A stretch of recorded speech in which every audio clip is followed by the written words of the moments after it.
नमस्कार. Maratha Vidyaprasarak Samaj, KRT arts, BH commerce and AM science अर्थात KTHM college Nashik, department of journalism and mass communication, class MA JMC second year, semester तिसरे, subject advertising, paper JMC com 1, chapter introduction, topic जाहिरातीचे स्वरूप आणि संकल्पना. मी प्राध्यापक योगेश कुमार होले. मागील लेक्चरमध्ये आपण जाहिरातीचा अर्थ, व्याख्या आणि गुणवैशिष्ट्ये पाहिलेली आहेत. या लेक्चरमध्ये आपण जाहिरातीचे स्वरूप हे समजून घेणार आहोत. आजच्या आधुनिक काळात माध्यमे बदलत चालली आहेत. ही माध्यमे जाहिरातींसाठी विकसित करणे तसेच जाहिरातींचा आराखडा आणि मजकूर तयार करणे यांसारख्या कार्यपद्धतींचा देखील जाहिरातीच्या स्वरूपात समावेश होतो. दुकानातील दर्शनी सजावट, वातायन मांडणी, विंडो डिस्प्ले यामुळे ग्राहकही मोठ्या प्रमाणात जाहिरातींकडे आकर्षित होतो. त्याला नवीन वस्तूंची माहिती होते. या सजावटीमधून दुकानातील अंतर्गत वस्तूंची जाहिरात असते. अंतर्गत आणि बहिर्गत अशा दोन्ही प्रकारच्या संदेश माध्यमांचा जाहिरातीत समावेश होतो. या जाहिरातींमुळे ग्राहकाला सेवा आणि वस्तू खरेदी करण्यास प्रवृत्त केले जाते. दृकश्राव्य, शब्द आणि चित्र यातून विशिष्ट व्यावसायिकाने हेतुपूर्वक प्रस्तुत केलेले संदेश जाहिरातीत समाविष्ट होतात. विक्रेत्याचे विक्री भाषण, प्रात्यक्षिक, ग्राहकाला आकर्षित करण्यासाठी आयोजित केलेली प्रदर्शने, मोफत वाटलेल्या नमुन्याच्या वस्तू आणि सेवा यांचाही जाहिरातींमध्ये समावेश होतो. कारण त्या वस्तू, सेवा या उत्पादक संस्थेची प्रसिद्धीसाठी केलेल्या असतात. कोणतीही जाहिरात करण्यापूर्वी त्या जाहिरातीचे स्वरूप, आखणी, मांडणी ही व्यवस्थितरित्या करावी लागते. विक्रीसंबंधी कल्पनांचे प्रभावी रूपांतर शब्द आणि चित्रे यांच्या साहाय्याने करता येते. उत्पादित मालाची निर्मिती आणि विक्री या दरम्यान त्या मालाची ग्राहकांसाठी गरज निर्माण करणे आवश्यक असते. जाहिरातीचे स्वरूप बघताना करण्यात आलेल्या संशोधनाची माहिती, वस्तू विक्रीसाठी करण्यात आलेले दावे, युनिक सेलिंग प्रोपोजिशन शोधून काढण्यात येतात. ही विधाने जाहिरातीचे स्वरूप हे किती प्रभावी आहे त्यावर स्पष्ट होते. उदाहरणार्थ, डोकेदुखीवर अनेक प्रकारच्या गोळ्या उपलब्ध आहेत, परंतु ॲस्प्रो हे सूक्ष्मकणी आहे. या विधानातून त्या गोळ्यांचे अनन्यसाधारण वैशिष्ट्य आहे हे लक्षात येते. ते इतर स्पर्धक आपल्या जाहिरातीत देऊ शकत नाहीत. जाहिरातीत विश्वासार्हता आणि ग्राहकांचे मन वळवण्याजोगे शब्दांकन वस्तूच्या संपूर्ण माहितीवर आणि जाहिरातीच्या बनवलेल्या स्वरूपावर अवलंबून असते. जाहिरातीमध्ये वस्तूंबद्दल प्रामाणिकपणे परंतु ग्राहकांना समजेल आणि पटेल असेच कथन केलेले असते.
ज्ञान, आशा, इच्छा, चिंता, भीती आदी भावनात्मक आव्हानेही जाहिरातीत केली जातात.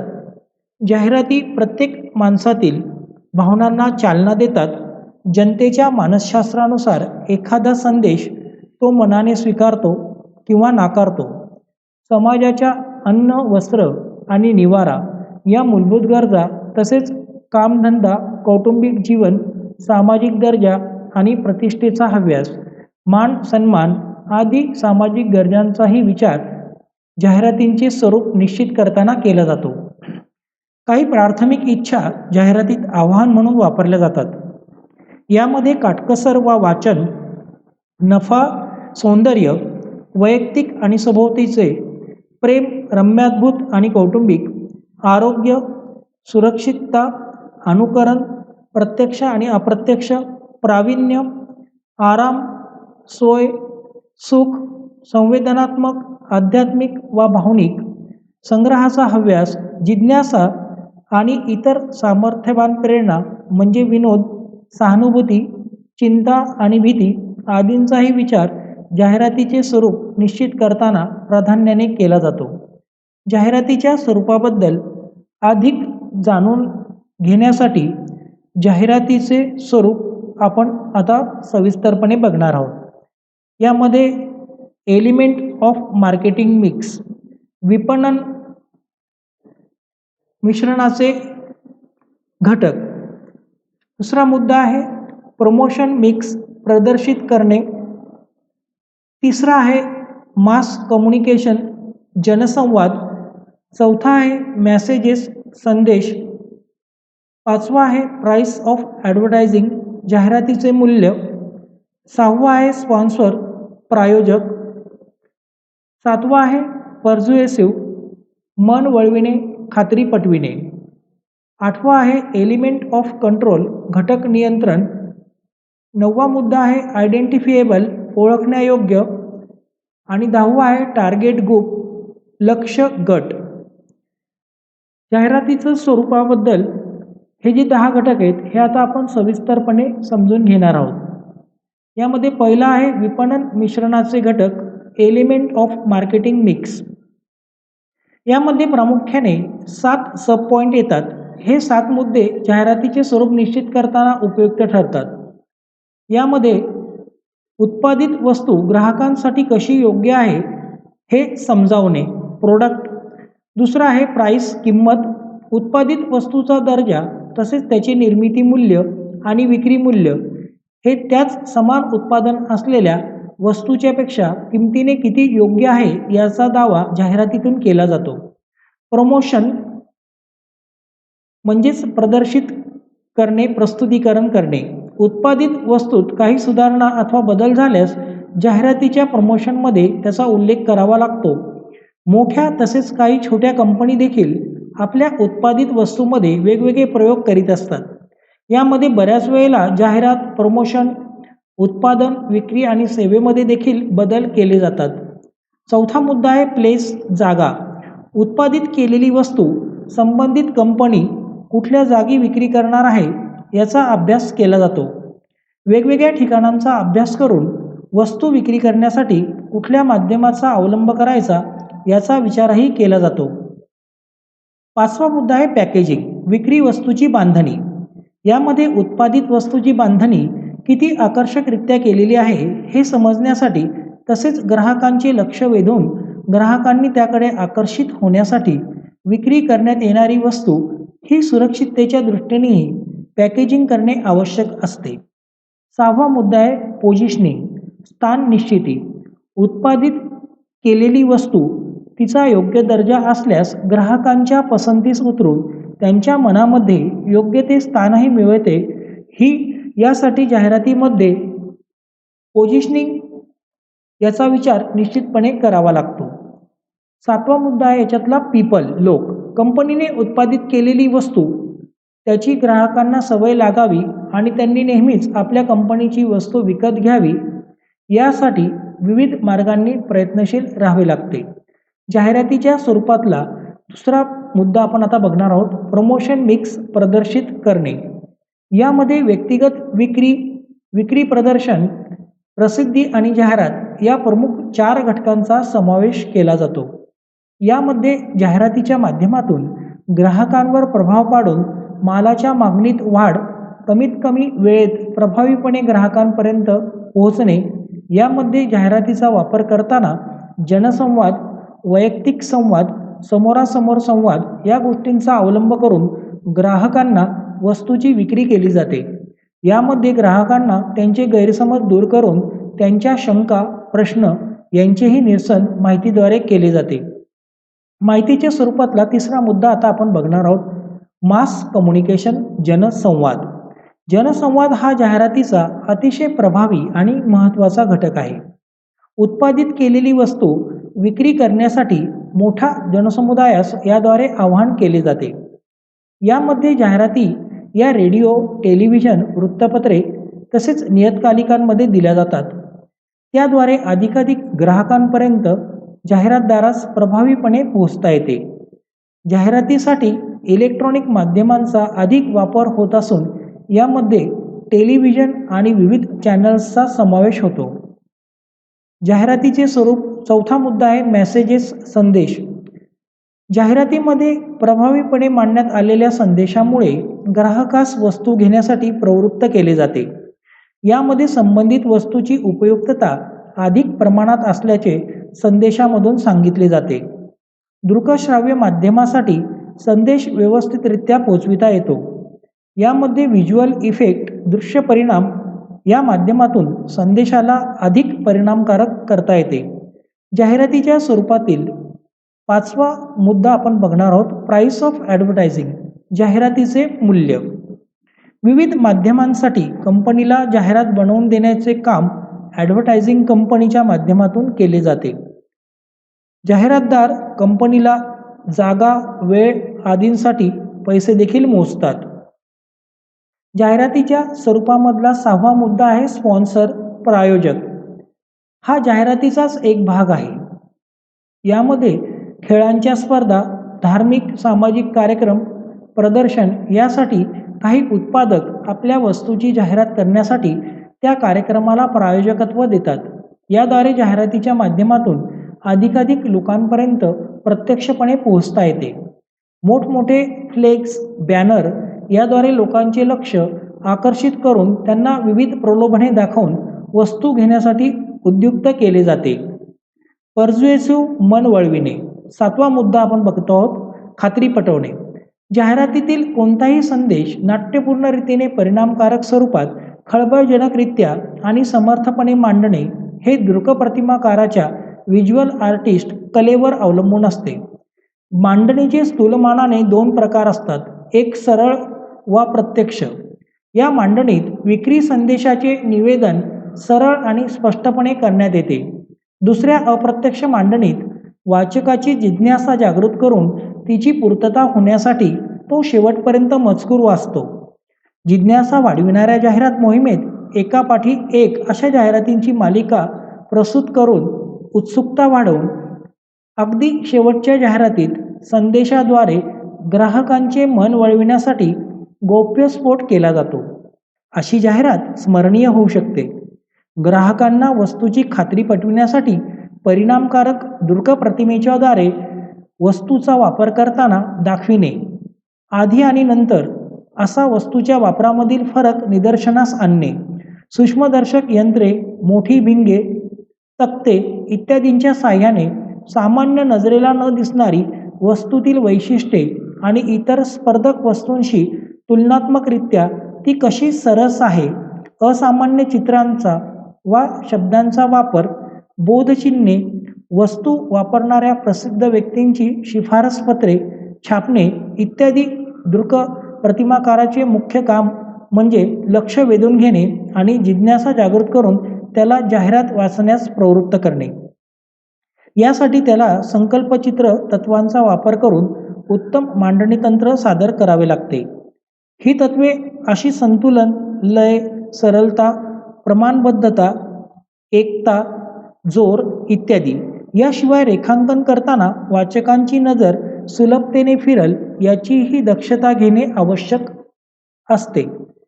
जाहिरातीच्या स्वरूपातील आठवा मुद्दा आपण आता बघणार आहोत, एलिमेंट ऑफ कंट्रोल, घटक नियंत्रण. कुठलीही जाहिरात बनविताना जाहिरात कंपनीला एलिमेंट ऑफ कंट्रोल, घटक नियंत्रण या मुद्द्यावर विशेष लक्ष केंद्रित करावे लागते. वेगवेगळ्या माध्यमांसाठी जाहिरात बनवताना वेळ, जागा, संदेश याचा वापर नियंत्रितपणे करावा लागतो. तरच त्या जाहिरातीचा हवा तसा योग्य प्रभाव ग्राहकांवर पडेल.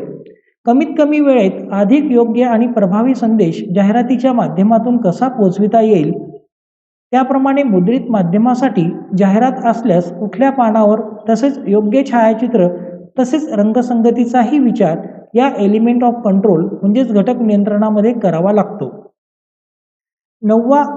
जाहिरातीच्या स्वरूपातील 9वा मुद्दा आहे ओळखण्यायोग्य, आयडेंटिफिएबल. वेगवेगळ्या माध्यमानुसार जाहिरात ही ग्राहकांच्या तसेच प्रायोजकांच्या दृष्टीनेही सहज ओळखण्यायोग्य असली पाहिजे. याची दक्षता जाहिरात बनविताना कंपनीला घ्यावी लागते. जाहिरातीमधून दिला जाणारा संदेश हा ग्राहकांना सहज ओळखता आला पाहिजे. जाहिरात बनविताना जाहिरातीत ब्रँडलाही विशेष महत्त्व दिले जाते. ब्रँड ओळखून ग्राहक वस्तू घेतात किंवा ब्रँडचे नाव सांगूनही ग्राहक मालाची मागणी करतात. जाहिरातीच्या स्वरूपातील शेवटचा 10वा मुद्दा आहे टार्गेट ग्रुप, लक्ष्य गट. जाहिरातीची उत्पादकता, परिणामकारकता वाढविण्यासाठी जाहिरात कोणासाठी तयार केली आहे याला देखील खूप महत्त्व आहे. त्यालाच टार्गेट ग्रुप, लक्ष्य गट असे म्हणतात. हा लक्ष्य गट म्हणजे उत्पादन विकत घेणारा संभाव्य ग्राहक वर्गही असतो. लक्ष्य गटातील प्रत्येक व्यक्ती ग्राहक असेलच असे नाही, मात्र अन्य दुसऱ्या व्यक्तीपेक्षा लक्ष्य गटातील व्यक्ती ग्राहक होण्याची शक्यता सर्वात जास्त असते. म्हणून त्याच्याशी जाहिरातीच्या माध्यमातून संवाद साधला जाणे, संपर्क करणे आवश्यक असते. त्यामुळे जाहिरातीच्या दृष्टीने लक्ष्य गट निश्चित करणे ही जाहिरात निर्मिती प्रक्रियेतील पहिली महत्त्वाची पायरी होय. जाहिरात तयार करण्यापूर्वी ज्या लक्ष्य गटासाठी ती तयार करायची आहे त्या लक्ष्य गटाची संपूर्ण माहिती जाहिरात तयार करणाऱ्या संस्थेस, व्यक्तीस असणे आवश्यक असते. जाहिरातीचे स्वरूप, याच्यामधला संकल्पना, याच्यामधला आपण आता पहिला मुद्दा बघणार आहोत, तो म्हणजे माहिती देणे. To inform. जाहिरात संदेशातून माहिती देणे हे प्राथमिक कार्य पार पाडले जाते. ही माहिती अनेक प्रकारची असते. माहितीचे विषय, मांडणी, सादरीकरणाची शैली यामध्ये भरपूर विविधता असते, परंतु प्रधान कार्य माहिती देणे हेच असते. उत्पादनाची माहिती देणे, संस्था, संघटना, कंपनी यांची माहिती देणे, उत्पादनाच्या तांत्रिक देखभालीची माहिती देणे, उत्पादनाच्या नवीन उपयोगांची माहिती देणे, उत्पादन कसे चालवावे, कसे वापरावे त्याची माहिती देणे, उत्पादनाच्या उपलब्धतेविषयीची माहिती देणे, उत्पादनाच्या किमतीविषयीची माहिती देणे, किमतीच्या संदर्भात काही विशेष योजना, उपहार, सूट, डिस्काउंट, रिबेट, सेल इत्यादींची माहिती देणे, ग्राहकांचे गैरसमज दूर करून खुलासेवजा माहिती देणे, ग्राहकांच्या शंका, प्रश्न यांचे निरसन करणारी माहिती देणे. अशा विविध स्वरूपाची माहिती जाहिरातींद्वारे लोकांपर्यंत पोहोचविण्यात येत असते. त्याद्वारे ग्राहकास किंवा लोकांना एक प्रकारे मार्गदर्शनही मिळत असते. तेव्हा माहिती देणे हे पायाभूत स्वरूपाचे कार्य जाहिराती करीत असतात. या माहितीत बऱ्याचदा संवैधानिक इशारे, कायदेशीर नोटिसा, अशा कायद्याने अनिवार्य अशा प्रकारच्या माहितीच्याही जाहिराती आढळतात. उदाहरणार्थ, धूम्रपानासंबंधीच्या जाहिरातीत असे असंवैधानिक इशारे असतात. सावधगिरीच्या सूचना असे त्यांचे स्वरूप असते. दुसरा मुद्दा आहे पटविणे, टू पर्स्यूड. जाहिरातीचा संदेश हा आग्रही स्वरूपाचा असतो. हे आपण त्याच्या व्याख्यानावरून देखील पाहिले आहे. बातमी, निवेदन वा अन्य प्रकारच्या प्रसिद्धी संदेशात आग्रही प्रतिपादन असेलच असे नाही, परंतु जाहिरातीत मात्र संदेशाचे प्रतिपादन आग्रही असावे लागते, कारण त्याद्वारे लोकांवर प्रभाव टाकायचा असतो, त्यांच्या गळी संदेश उतरवायचा असतो, लोकांना पटवायचे असते. त्यासाठी अनेक पद्धती, क्लुप्त्या आणि तंत्रांचा वापर केला जातो. या सर्व गोष्टी वाचक, ग्राहक डोळ्यांसमोर ठेवून केलेल्या असल्याने सर्व जाहिराती ग्राहकमुखी असतात असे म्हणता येईल. ग्राहकास विशिष्ट उत्पादन खरेदी करण्यास उद्युक्त करणे, त्याचे पूर्वीचे उत्पादन सोडून त्याला आपल्या उत्पादनाकडे ओढणे, त्याने नेहमी विशिष्ट उत्पादनच खरेदी केले पाहिजे, अशी ब्रँड लॉयल्टी अर्थात विशिष्ट उत्पादनाबाबत एकनिष्ठा त्यात बिंबवणे, अमुक एक उत्पादनाचा वापर ही एक जीवनावश्यक बाब आहे अशी सवय लावून त्या उत्पादनाचा वापर ही ग्राहकाची जीवनशैलीच बनवणे आणि अंततः उत्पादनाला ग्राहकाच्या वर्गीय संस्कृतीत स्थान मिळवून देणे. जसे उच्चभ्रू मध्यमवर्गीयात अमुक एका ब्रँडचा फ्रीज आपल्याजवळ बाळगणे ही सांस्कृतिक प्रतिष्ठेसाठी गरज होऊन बसते. उत्पादन संस्था, सेवा वा संघटना याबाबत अनुकूल वा सकारात्मक प्रतिमा तयार करणे. अन्य स्पर्धक उत्पादनांच्या तुलनेत विशिष्ट उत्पादनच गुणवत्तेत श्रेष्ठ आहे हे मोठ्या कौशल्याने त्यांच्या मनावर ठसवणे. ग्राहकास त्याचे खरेदी निर्णय घेण्यास सहाय्य करणे. या निर्णय प्रक्रियेसाठी आवश्यक ती माहिती तपशील त्याला पुरवणे. ही कार्ये मोठ्या कल्पकतेने सर्जनशीलपणे प्रभावीपणे पार पाडली जातात. कारण जाहिरातीसाठी जागा, वेळ व अन्य साधनसामुग्री मर्यादित असते. शिवाय ती खर्चिक असते. संदेश प्रसारणासाठी वापरण्यात येणाऱ्या प्रसारमाध्यमासही मोठी रक्कम जाहिरातकर्त्याला द्यावी लागते. त्यामुळे मोजकी जागा, मोजके शब्द, मोजकी दृश्ये, मोजका वेळ वापरून आपला संदेश मोठ्या खुबीने लोकांच्या गळी उतरविता येणाऱ्या जाहिराती या चांगली जाहिराती व यशस्वी जाहिराती म्हणून मानल्या जातात. जाहिरातीचे यशापयश मोजायचे तर तिचा उद्देश काय होता आणि तो कितपत सफल झाला आहे अशा पद्धतीने मूल्यमापन केले जाते. स्मरण देणे. आपण पाहतो, ऐकतो व वाचतो त्या बहुसंख्य जाहिराती स्मरण देत असतात. जाहिरातीतील उत्पादन, कंपनी वगैरे सगळे आपल्यामध्ये माहिती देत असतात. तरीही त्यांच्या जाहिराती प्रसारित होतात. कारण माहिती जरी सर्वांना असली तरी त्यांचे स्मरण देत राहणे हे वस्तूच्या विक्रीच्या दृष्टीने, विपणन शास्त्राच्या दृष्टीने फार महत्त्वाचे आहे. असे स्मरण दिले गेले नाही तर ती उत्पादने, त्या कंपन्या हळूहळू विस्मरणात जातात. त्याचा प्रतिकूल आणि स्पष्ट परिणाम त्याच्या विक्रीवर होतो. म्हणून उत्पादन कितीही जुने झाले किंवा समाजाला दीर्घ परिचित असले तरी त्याचे स्मरण जाहिरातींद्वारे केले पाहिजे. उदाहरणार्थ लाईफबॉय लक्स हे स्नानाचे साबण, कोकोकोला हे शीतपेय इत्यादी अनेक उत्पादनांना अनेक दशकांचा इतिहास आहे. अनेक उत्पादने 100पेक्षा अधिक वर्षांपासून बाजारपेठेमध्ये आहेत. तरीही त्यांच्या जाहिराती झळकत असतात. त्यांचा उद्देश किंवा प्रधान कार्य एकच असते आणि ते म्हणजे लोकांना स्मरण देणे. बाजारपेठेत नवनवीन उत्पादने नेहमीच येत असतात. त्यांच्याही जाहिराती चालू असतात. जाहिरातींच्या या बहुगर्दीत ॲडव्हर्टाइजमेंट्स क्लटर आपले उत्पादन हरवणे हे जसे या स्मरण देणाऱ्या जाहिरातींच्या मागील निमित्त असते. मानवी स्मृतीत आपले उत्पादन नेहमीच अग्रभागी राहिले पाहिजे, टॉप ऑफ माइंड, हाही स्मरण जाहिरातीचाच एक मुख्य हेतू असतो. मानवी स्मृती अतिशय तकलादू गोष्ट असते. त्यामुळे सतत स्मरण दिले जाणे आवश्यक ठरते. यामध्ये उत्पादनाची माहिती देणे, त्याबाबत ग्राहकास पटवणे असा हेतू नसतो. कारण ते कार्य त्या उत्पादनाच्या आरंभीच्या जाहिरातींनी वर्षानुवर्षे केलेलेच असते. त्याचे स्मृतींमध्ये दृढीकरण, रिइन्फोर्समेंट करणे अशा स्मरण जाहिरातीतून साध्य केले जात असते. जी उत्पादने त्यांच्या जीवनचक्राच्या प्रौढत्वात मॅच्युरिटी असतात त्यांच्या जाहिरातींचे कार्य हे प्राय असे स्मरण देणारे असते. अमुक एक वस्तू म्हटली की अमुक एक कंपनीच मनात यायला हवी, यासाठी वस्तू आणि कंपनी यांची एक अपरिहार्य सांगड मनात तयार होण्यासाठी ठराविक जाहिरातीची पुनरावृत्ती आवश्यक ठरते. धन्यवाद.